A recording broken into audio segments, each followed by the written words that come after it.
Hello everyone. Today we visit the winners from the last national race from the season 2023.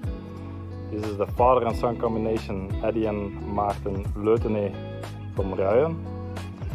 This is the amazing winner.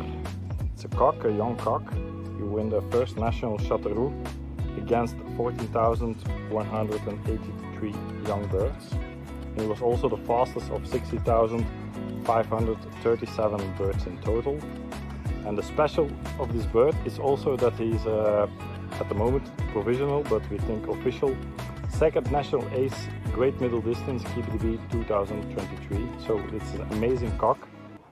And it's also the family of Oscar. He's the son of a brother of Oscar, first national Argenton. So it's an amazing family, amazing cock, and the new superstar from this loft. Can you show the wing, please? Yeah.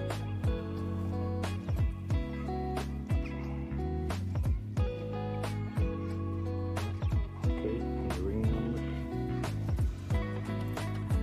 The ring number of this pigeon is 4180041 from 23.